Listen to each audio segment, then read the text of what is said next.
코리아 디스카운트 해소를 위해 출범한 코리아 밸류업 지수가 정작 첫날부터 코스피보다 더 큰 낙폭을 기록하며 흔들렸습니다. 증권가에서는 지수 박종목에서 오히려 투자 기회를 찾아야 한다는 분석이 나오고 있습니다. 이일 한국거래소에 따르면 지난달 30일 코리아 밸류업 지수는 28.6포인트 하락한 992.13에 마감했습니다. 이는 같은 날 코스피와 코스피 200보다 더 큰 낙폭입니다. 밸류업 지수를 구성하는 대형주의 낙폭이 커 지수가 밀린 것으로 분석됩니다. 밸류업 지수는 주주 환원, 수익성, 성장성, PBR, ROE 등을 고려해 선정된 코스피 67개, 코스닥 33개 총 100개 종목으로 구성됐습니다. 지난 24일 기준 밸류업 지수에서 상위 10개 종목이 차지하는 비중은 67.3%에 달했습니다. 특히 전체의 30%를 차지하는 삼성전자와 SK하이닉스가 큰 폭으로 하락했습니다. 김세린 KB증권 연구원은 결국 밸류업 지수의 성과는 반도체, 자동차, 금융이 좌우할 것이라며 새 업종의 코스피 대비 상대 성과를 추적해보면 2014년 이후 최근 10년 중 동반 강세를 오랫동안 유지한 구간은 2023년 하반기, 2024년 상반기가 유일하다고 설명했습니다. 증권가에서는 오히려 지수에 편입되지 않은 종목 중 밸류업 의지가 있지만 지수에 들지 못한 기업에 주목해야 한다고 분석했습니다. 김세린 KB증권 연구원은 기업가치 재고계획 예고는 공시했으나 부채계획을 공시하지 않아 지수에 들지 못한 밸류 의지가 있는 밸류업 지수 박종목 현재 25개라고 설명했습니다.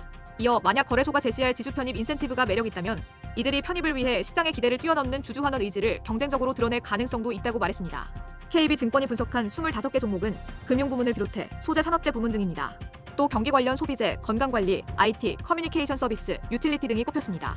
거래소가 연내 밸류업 지수 구성 종목 변경을 검토하겠다고 밝힌 점도 주목할 만합니다.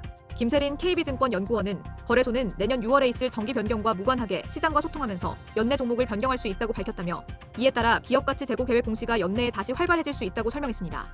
김종영 IBK 투자증권 연구원은 기업가치 개선 또는 기업가치 개선 공시에도 밸류업 지수에 미포함된 시가총액 상위 종목들을 주목할 필요가 있다며 금융지주사들 대거 편입될 가능성이 있다고 분석했습니다. 아울러 증권가에서는 2024년 실적을 반영하면 HD 현대마린솔루션, 산일전기, 하나투어, GKL, 빙그레 등이 밸류업 지수에 편입될 가능성이 높다고 전망했습니다. 해당 종목들은 ROE 120위까지 목록 내에서 시가 배당률과 ROR이 높은 주요 종목이라는 설명입니다. 증권가에 따르면 밸류업 지수의 코스피 대비 사전적 추적 오차는 10% 전후로 추정됩니다. 추적 오차란 펀드의 수익률이 기준지수의 수익률과 얼마나 다른지를 나타내는 지표입니다.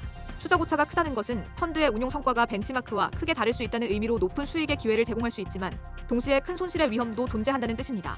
김세린 KB증권 연구원은 밸류업 지수를 추종하는 펀드는 액티브 펀드 중에서도 추적 오차 상위권이 될 확률이 높다며 국내 액티브 펀드의 추적 오차는 4에서 5%대에 가장 많이 분포해 있고 중위값은 6에서 8% 사이라고 설명했습니다.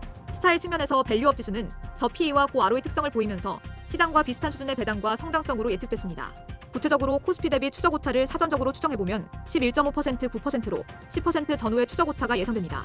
김 연구원은 보통 사전적 추적 오차보다 실제 포트폴리오의 추적 오차가 높은 경우가 많기 때문에 10% 이상의 추적 오차를 가정하면 액티브 펀드 중에서도 상위 25% 이내에 해당하는 수준이라고 분석했습니다. 전문가들은 코리아 밸류업 지수의 첫 출발이 다소 실망스러웠다면서도 오히려 투자 기회가 될 수 있다고 조언했습니다.